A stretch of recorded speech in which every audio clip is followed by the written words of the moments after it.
மக்களே 4/28 திங்கட்கிழமை கன்சிஸ்டன்சி ஜர்னியில் நான் பாலா. காலையில ஜாகிங்க்கு முழுக்க போட்டு ஆஃபீஸ் கிளம்பிட்டேன். இன்னைக்கு ஆஃபீஸில் ஒரு முக்கியமான ஒர்க்லாம் முடிச்சதுல நானும் ஹாப்பி, பாஸும் ஹாப்பி. என்னன்னே தெரியலங்க, தூக்கமாக வருது, பயங்கர டயர்டாக இருக்கு. சரி இருந்தாலும் ஒரு 1/2 hour எக்ஸசைஸ் பண்ணலாம்னு சொல்லி வார்மப்பில் ஸ்டார்ட் பண்ணிட்டேன். இந்த ப்ராப்பராக ஒர்க் அவுட் பண்ணுற நண்பர்கள் யாராவது இந்த வீடியோ பார்த்தீங்கன்னா இந்த டயர்டுக்கு என்ன சப்ளிமெண்ட் எடுக்கணும் இல்லை ஏதாவது பண்ணுமா அப்படின்னு கொஞ்சம் கமெண்ட் பண்ணி விட்டீங்கன்னா உங்களுக்கு ரொம்ப புண்ணியமாக போகும். எல்லா வீடியோலையும் இந்த வார்மப் எக்ஸசைஸை பற்றி எக்ஸ்பிளைன் பண்ண போகிறதில்ல மக்களே. தெரிஞ்சுக்கணும்னு நினைக்கிறவங்க நம்ம பழைய வீடியோ போய் பாருங்க, ப்ராப்பராக எக்ஸ்பிளைன் பண்ணிருக்கேன். நமக்கு டைம் கிடைக்கிறப்பெல்லாம் நம்ம என்ன ஃபாலோ பண்ணணும்னு நினைக்கிறோமோ அதை பிரேக் பண்ண தான் பார்க்குறோம்.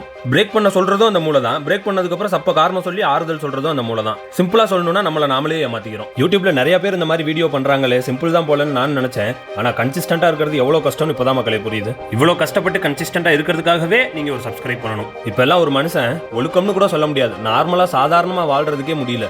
எவ்வளவு விஷயத்துல அடிக்ட் ஆகிருக்கும் பாத்தீங்களா? சற்று சிந்தியுங்கள். உங்களை பற்றி நீங்கள் அறிவதே உண்மையான அறிவு. நாளை சந்திப்போம். பாய்.